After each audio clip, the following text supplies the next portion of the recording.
தமிழ் வந்துட்டு உட்கார்ந்துருக்காங்க. அம்மாச்சி நான் வரல, நீங்க எல்லாரும் போயிட்டு வாங்க அப்படின்னு சொல்லும் போது சாவித்திரி வந்து அதான் அவ வரலங்கிறாள, நீ என்ன அவளை வா வான்னு கூப்பிட்டுக்கிட்டு இருக்க, வாமா நேரமாச்சுல கிளம்புவோம் அப்படின்னு சொல்லிட்டு சாவித்திரி சொல்லுது. உடனே ராஜாங்கம் வந்து நீ என்னம்மா தனியா உட்கார்ந்துருக்க போற, எங்க கூட வா அப்படின்னு ராஜாங்கமும் சொல்லிடுறாரு. இத பார்த்துட்டு அப்பத்தான் ரொம்ப சந்தோஷப்படுறாங்க. மோகனா எல்லாத்துக்கும் ரொம்ப சந்தோஷமாகிருது. அப்புறம் பார்த்தா எல்லாரும் குடும்பமா சேர்ந்து அந்த திருவிழாவுக்கு போறாங்க. அந்த திருவிழாவில எல்லாரும் கலந்துக்கிறாங்க. அங்க எல்லாரும் நல்லபடியா சாமி கும்பிடுறாங்க. அமைச்சர் வரேன்னு சொல்லவும் அந்த கிராம மக்கள்லாம் சேர்ந்து ராஜாங்கத்தை வரவேற்று அவங்களுக்கு முதல் மரியாதை பண்றாங்க. நீங்க எங்க கிராமத்தோட திருவிழாவுக்கு வந்து கலந்துக்கிட்டதுல ரொம்ப சந்தோஷம் அப்படின்னு சொல்லிட்டு அவங்க எல்லாரும் ரொம்ப அன்போட வரவேற்று அவங்களுக்கு சாப்பாடு எல்லாமே கொடுக்கறாங்க. அப்புறம் அங்க எல்லாரும் சாப்பிட உட்கார்ந்துருக்காங்க. இங்க வந்து தமிழ் வந்து வீல் சேர்ல உட்கார்ந்துருக்காங்க. உட்கார்ந்துருக்கும் போது தமிழ் அப்படியே அவங்க வீல் சேரை தன்னைத்தானே நகர்த்திக்கிட்டு அங்கிட்டு போய் பார்த்துட்டு வருவோம் அப்படின்னு சொல்லிட்டு அங்கிட்டு போறாங்க. இந்த சாவித்திரி வந்து அடியே அவ அங்க நிக்கிறா பாத்தியா, அவளோட வீல் சேரை பின்னாடி இருந்து நம்ம தெரியாம தள்ளி விட்டுட்டோம் அப்படின்னா அவ அப்படியே உருண்டு போய் அந்த மலைக்கு கீழே விழுந்துருவா அப்படின்னு சொல்லிட்டு ரெண்டு பேசிக்கிட்டு இருக்குங்க. அப்புறம் பார்த்தா அந்த சாவித்திரி வந்து வாடி அப்படியே நைஸா வா அப்படின்னு சொல்லிட்டு சாவித்திரி வந்து தாமரையை கூட்டிகிட்டு போகுது.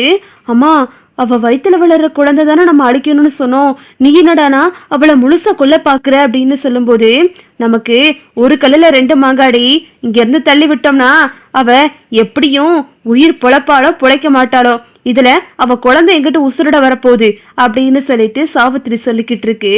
இங்கிட்ட பார்த்தா எல்லாரும் திருவிழாவில் நின்றுக்கிட்டு இருக்காங்க. அப்புறம் இந்த சாவித்திரி வந்து நைஸா வெளியே போகுது. தமிழ் வந்து சாவித்திரி இருக்கிறத கவனிக்கவே இல்லை. அவங்க வெளியே நின்று வேடிக்கை பார்த்துக்கிட்டு இருக்காங்க. சாவித்திரி வந்து தமிழை பிடிச்சி பின்னாடி கூடி தள்ளி விடுது. சேது வந்து அந்த நேரம் பார்த்து கை கழுவிக்கிட்டு நிற்கிறாரு. தமிழ் வந்து ஐயோ காப்பாத்துங்க யாராவது வாங்கலே அப்படின்னு சொல்லிட்டு தமிழ் கத்துறாங்க. சேது வேகமா போயிட்டு தமிழோட வீல் சேரை பிடிக்கிறாரு. தமிழ் அப்படியே வீல் சேர்ல இருந்து கீழே விழுந்துடுறாங்க. நல்ல வேளை தமிழுக்கு எந்த ஆபத்தும் நடக்கல. தமிழ் அப்படியே வயிற்று பிடிச்சுக்கிட்டு ஐயோ என்னால முடியலையே அப்படின்னு சொல்லிட்டு கதறாங்க. சேது வந்து என்னாச்சு தமிழ் அப்படின்னு சொல்லிட்டு சேது படப்படன்னு தூக்கிட்டு அங்க வந்து உட்கார வைக்கிறாரு. என்னாச்சுப்பா என்னாச்சு அப்படின்னு சொல்லிட்டு ராஜாங்க கேக்குறாரு. அப்பா இந்த நிக்கிறாங்களேப்பா அத்தை, இவங்க தமிழ்ச்செல்வி உட்கார்ந்துருக்க வீல் சேரை பின்னாடி இருந்து தள்ளி விட்டுட்டாங்க அப்படின்னு சொல்லிட்டு சேது சொல்றாரு. இதை கேட்டுட்டு ராஜாங்க வந்து சாவித்திரிய பலார்னு ஒரு அறை விடுறாரு. உடனே சாவித்திரி அண்ணே என்னடே என்னைய போய் அடிக்கிற, நான் எதுவுமே பண்ணலனே, அவ கண்ணு தடிக்க அப்படியே உருண்டு விழுந்துட்டா அப்படின்னு சொல்லுது. இந்த உருண்டை விழுந்ததான் நான் பார்த்தேனே, நீங்க பின்னாடி கூடி தமிழ்ச்செல்வியோட வீல் சேரை தள்ளி விட்டீங்களே அப்படின்னு சொல்லிட்டு சேது ரொம்ப கோமா பேசுறாரு. அப்படியே சாவித்திரியும் தாமரையும் அப்படியே அமைதியா நிக்குதுங்க. அண்ணே அண்ணே அப்படின்னு சொல்லுது.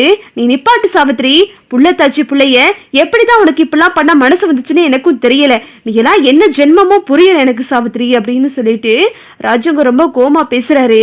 அப்பத்தான் வந்து அடிய கூறு கட்டவளுகளா, உங்களுக்கெல்லாம் புத்தி இருக்காடி, நீ ஒரு பொம்பளை பிள்ளைய வச்சிருக்கேல, நீயும் ஒரு பொம்பளை பிள்ளைய பெற்றிருக்க, புள்ளைய வயிற்றுல வச்சிருக்கிறது எம்படு பெரிய விஷயம்னு உனக்கு தெரியாதா, அவ இப்போ ஒத்த உசரையா வச்சிருக்கா அப்படின்னு சொல்லிட்டு அப்பத்தான் கோபத்துல வார்த்தையை விட்டுறாங்க.